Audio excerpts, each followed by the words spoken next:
بسم اللہ الرحمن الرحیم۔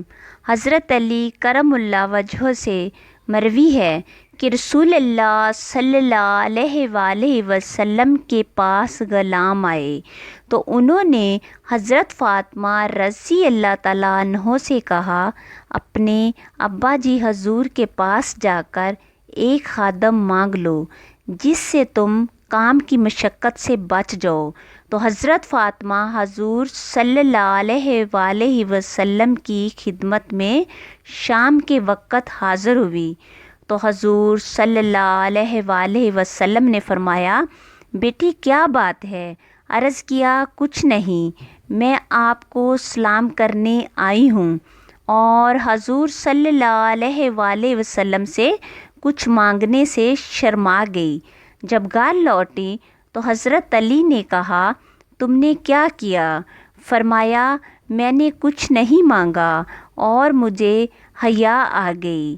پھر جب اگلی رات آئی تو حضرت علی کرم اللہ وجہہ نے حضرت فاطمہ رضی اللہ تعالیٰ عنہ سے کہا، تم اپنے ابا حضور کے پاس جا کر ایک خادم مانگ لو جس سے تم کام سے بچ جاؤ۔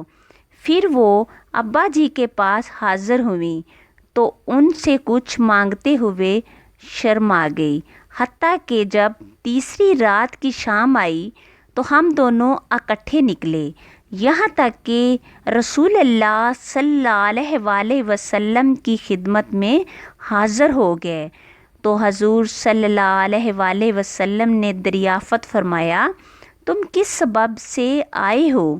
تو حضرت علی نے کہا، یا رسول اللہ، ہم پر کام کی مشقت ہے، اس لیے ہم نے ارادہ کیا کہ آپ ہمیں ایک خادم عطا فرمائیں جس سے ہم کام کی مشقت سے بچ جائیں۔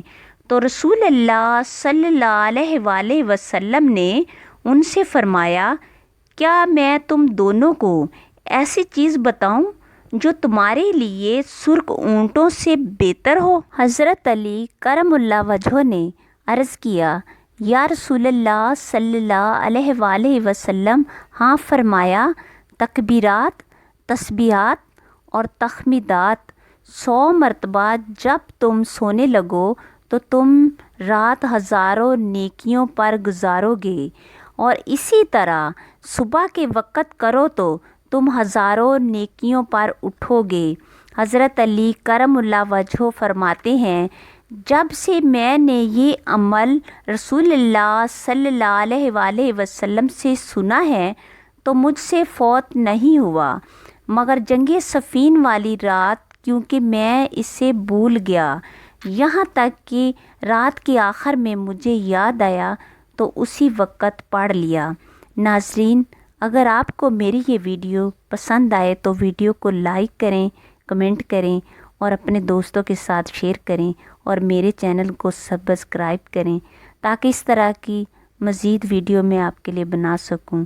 اپنا اور اپنے پیاروں کا خیال رکھیے۔ شکریہ۔